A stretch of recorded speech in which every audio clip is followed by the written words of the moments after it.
What has happened? That the Democratic Party has lost its emotional and psychological connection to such a wide swath of the American electorate. Right now, it doesn't look like that's where they're going. Right now, it looks like the post-game analysis is being run by people who think just blame everybody else. Blame the Latinos, blame black men, blame white women, blame whomever. You're listening to the Bean Pie Chronicles podcast. So kick off your leather socks and unpin your head wrap. The Bean Pie Chronicles is now on the air. Assalamualaikum lama. Just want to see if you're live in the house. Assalamu alaikum. Alaikum salam. Hope all is well. Glad you can make it to a new episode of Bean Pie Chronicles. Before we get crazy, let's like and subscribe and share with your friends so we can increase our viewership, inshallah. All right, so it's been a week or so since the election of the century, and it definitely met all of our requirements. It's been wild watching the fallout of the election. You know, the Democratic pundits and mainstream media outlets tried to explain the catastrophic failure that was the Harris presidential campaign. In short, Donald Trump not only won the Electoral College by a landslide, but he also won the popular vote by 5 million votes. That's the first time a Republican won the popular vote in 20 years. So that's incredible. And could you believe it? Kamala had 15 million less votes than Joe Biden had in 2020. That leads us to question, what about those mail-in votes? I guess they weren't hitting as hard as they were in 2020. So, you know, in short, Trump bust that head to the white meat, you know what I mean? If you can definitely say that this was proof that the American people rejected Biden's Harris policies in addition to Kamala's would-be candidacy. It was all a delusion. And as we all know, not as we all know, but in some people's opinion, the liberals are nothing else if not delusional. And nothing that was true yesterday about how flawlessly this campaign was run is not true now. I mean, this really was an historic, flawlessly run campaign. For the past few days, following the historic destruction of the Democratic Party and its billion-dollar shit show of a presidential campaign, the amount of cognitive dissonance has been mind-boggling, nothing short of mind-boggling. So here's the billion-dollar question. What happened?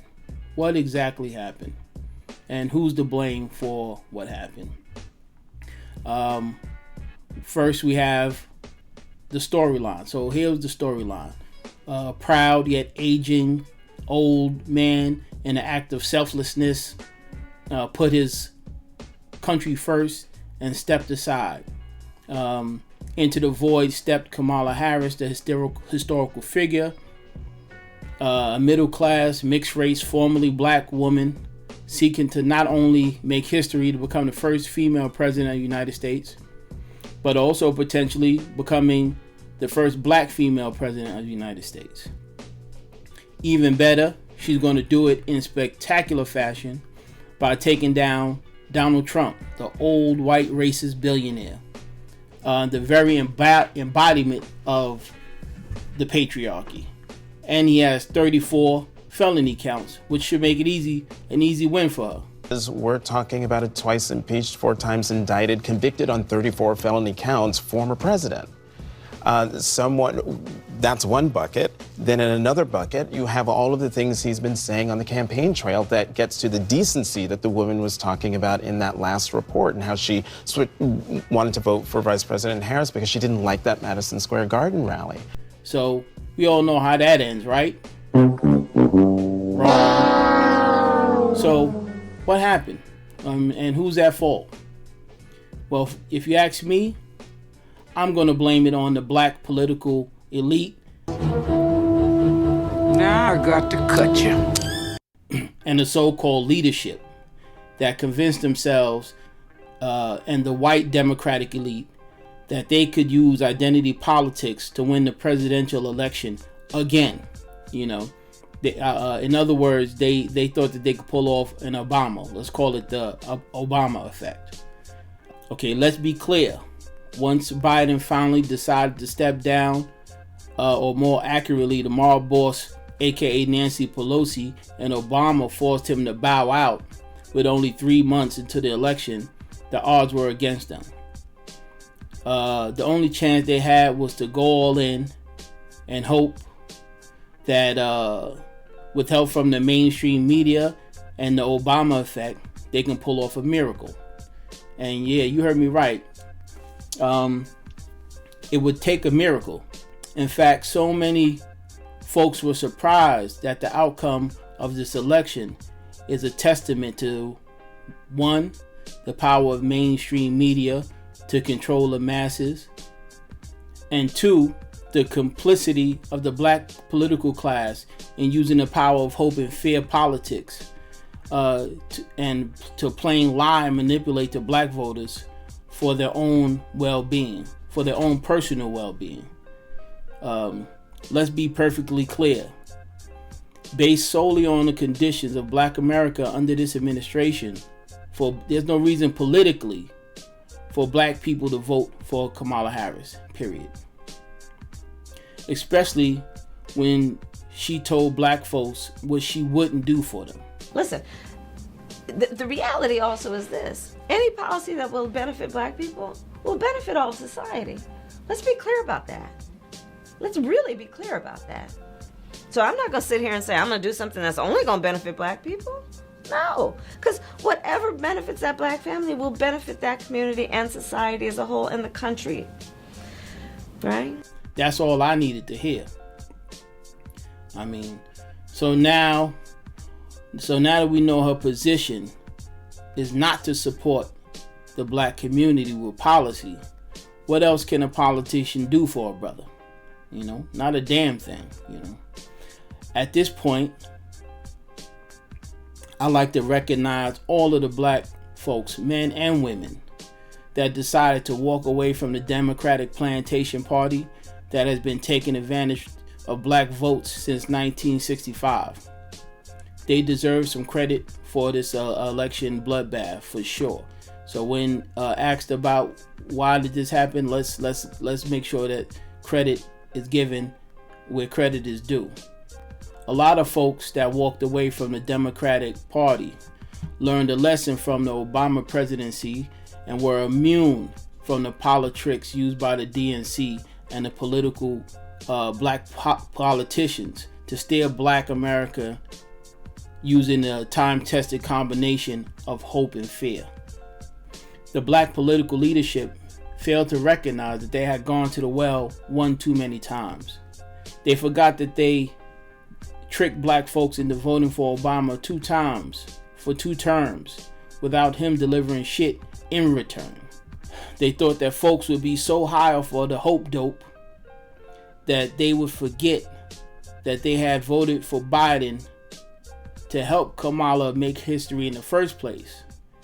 And yes, to make history was part of the game plan, but they also but more importantly, they thought that she would do something for us. They thought that she would deliver tangibles for us, and she didn't. So the black political elite are so out of touch, no different than their white elite counterparts. And we were talking earlier about the whole conversation about black jobs.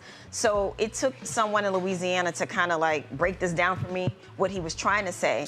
And I know for a fact that after Katrina, there were a lot of black folks complaining about losing their jobs, about losing their construction jobs, losing all types of jobs to Latino workers that came in to help rebuild New Orleans. So the black jobs thing may not have landed with the echo chamber, us, but it landed with other people because they understand and decipher his Trump speak, right? Mm-hmm. They're so out of touch because the system is working for them. You know, they have their cushy position, their jobs, their 401ks, and even though Biden killed their 401k, but you know, they still have it. And those symbolic gestures just icing on the cake for them. So this historic defeat, in essence, was a let them eat cake moment for the black political elite, you know.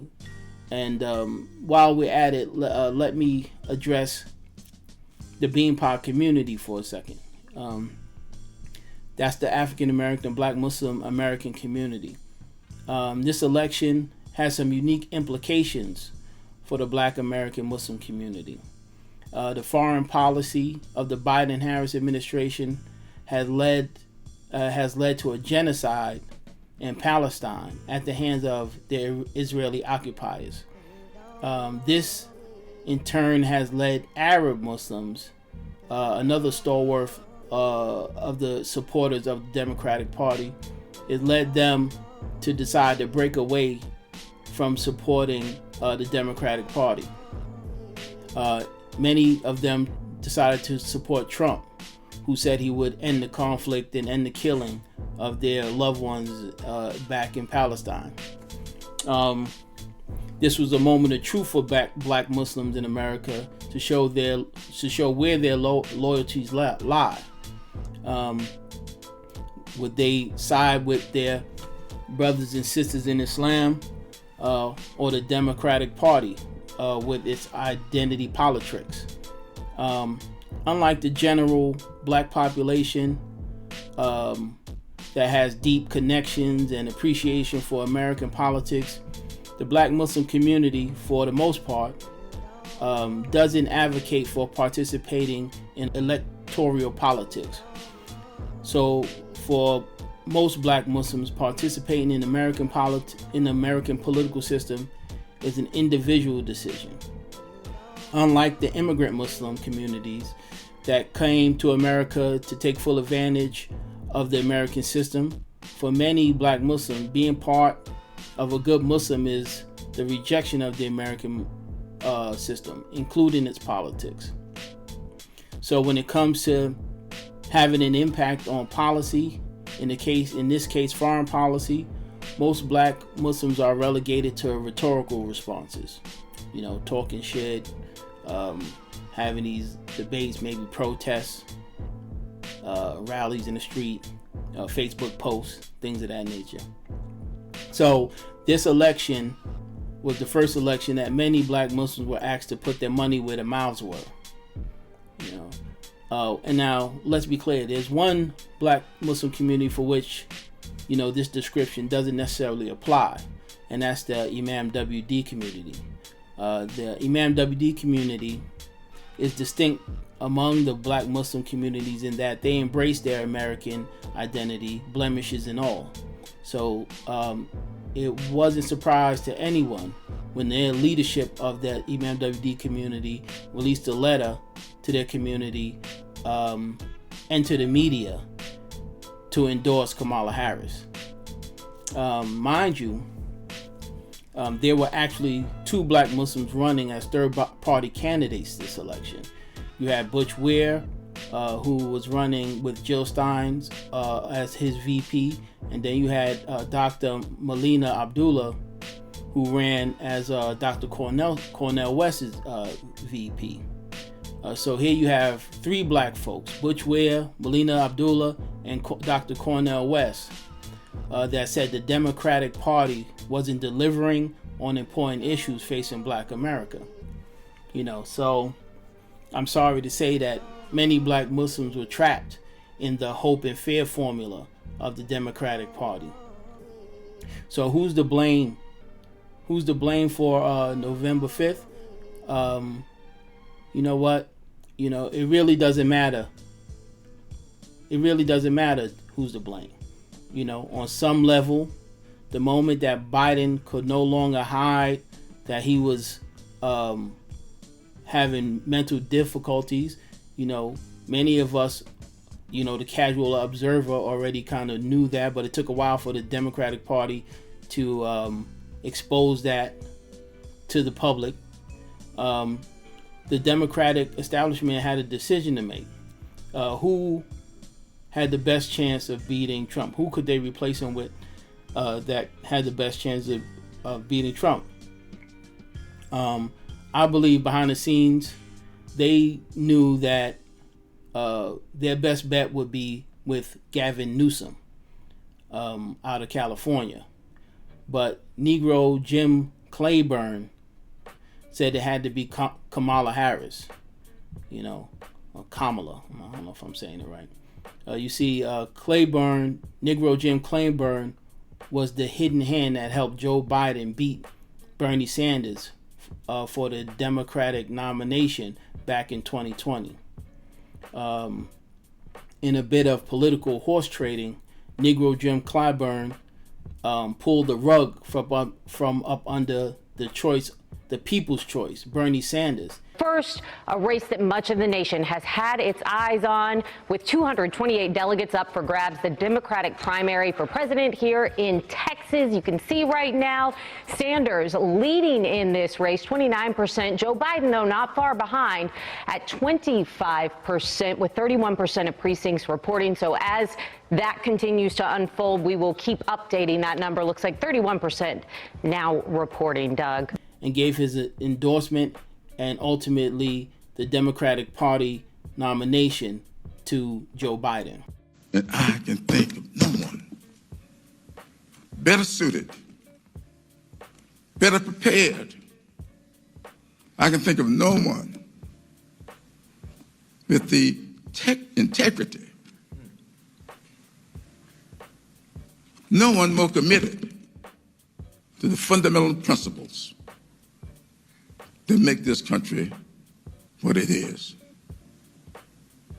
That my good friend, my late wife's great friend, Joe Biden.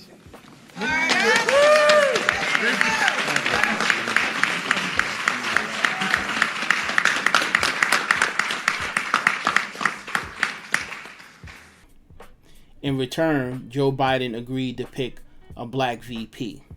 And so if you look at the folks who is on his short list, Senator Kamala Harris, Congresswoman Karen Bass, Congresswoman Val Demings, Atlanta Mayor Keisha Lance Bottoms, and former National Security Advisor and UN Ambassador Susan Rice.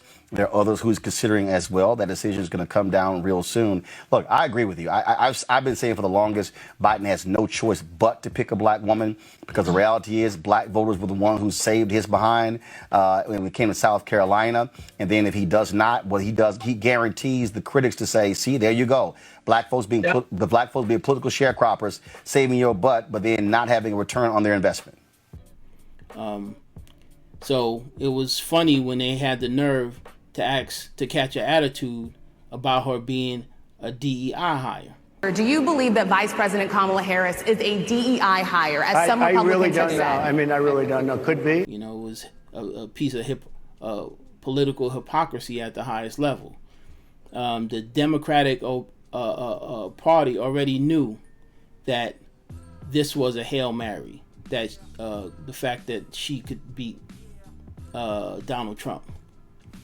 They had no faith in her as a politician because she had never won anything politically in her career.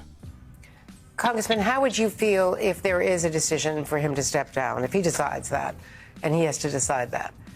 Or if the party pressures him to do that, how would you feel if they worked around and tried to go around Kamala Harris because of her lack of high poll numbers and popularity and broadly based? Do you think it's hers to have if it is not his? I will support her if he were to step aside. But I want to support her going forward at some time in the future. I want this ticket to continue to be Biden-Harris. And then we'll see what happens after the next election. No, this party should not in any way do anything to work around Ms. Harris. We should do everything we can to bolster her, whether it's in second place or at the top of the ticket. So they thought, using every trick in the political playbook as winning her sales, that they can pull this trick off and pull off this Hail Mary. You remember Project 2025? Does anybody, when the last time you heard them referencing that? That came straight out of the fear section of the playbook. Then they had the threat to democracy, and I don't even know. You had the threat to democracy, and I don't even know what they said he was going to do to gay people, but they had them freaking out too, And then of course you had the hope, and the hope was basically the fact that just by the sheer fact that something new had happened, i.e. the election of a female president, that was evidence that something better was just around the corner. So that's the hope. That's what we call the Obama effect.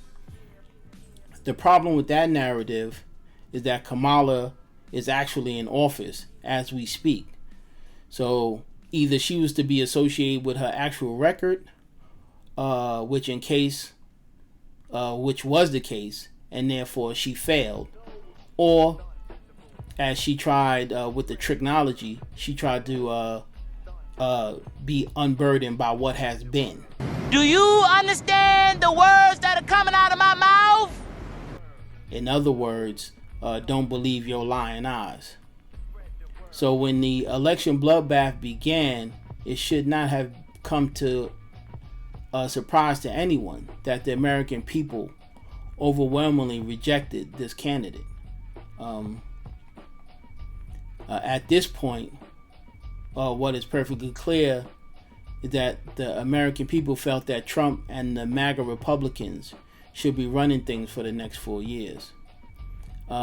As for the Democrats, for their part, the Democrats and the liberals are combing through the data looking for scapegoats when they should be looking in the mirror. Now, as the initial shock of Kamala's loss wears off, don't be surprised if the Democratic consultant establishment and donor classes begin to quickly reassert themselves and claim there's no real need for a course correction, let alone a dramatic overhaul. It's already happening, in fact. That's what the Bernie versus Pelosi fight we covered earlier is all about. Just listen to Jim Clyburn, the man most responsible for propping up Biden and putting Kamala on the ticket, saying, there's no point in playing the blame game, right, guys? I just think that as we take an assessment of all of this, we ought to just chill out for a while, get in touch with each other. Don't worry about blaming anybody. You know what they say, success has 1,000 parents. Failure is an orphan. And so when you're really successful, everybody claims credit. When you come up short, everybody seems to scatter and assign blame. I think that all of us will be taking stock of exactly where we are as a party, what happened in this election, and then go from there. I don't want this election to define how we go about treating candidates of color or candidates who may be women. I think we all just take stock of who and what we are and not get caught up in pointing fingers and assigning blame.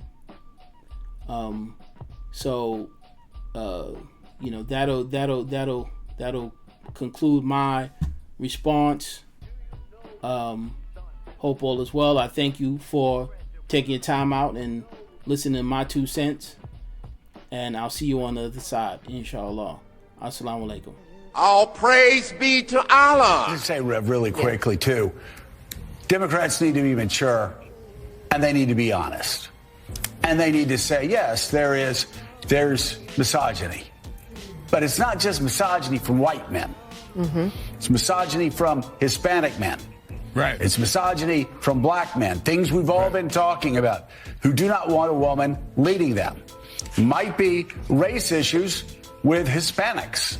They don't want a black woman as president of the United States. You know, the Democratic Party, I've always found when you're sitting around talking, they love to just sort of balkanize everybody into these separate groups and say, oh, white people don't like women and black people. No, it is time for the Democrats to say, okay, and you and I have talked about this before, a lot of Hispanic voters have problems with black candidates. Right. A lot and of, with other Hispanics. You got some that don't like each other. And some of the most misogynist things I've heard going on this Get Out the Vote tour came from black men.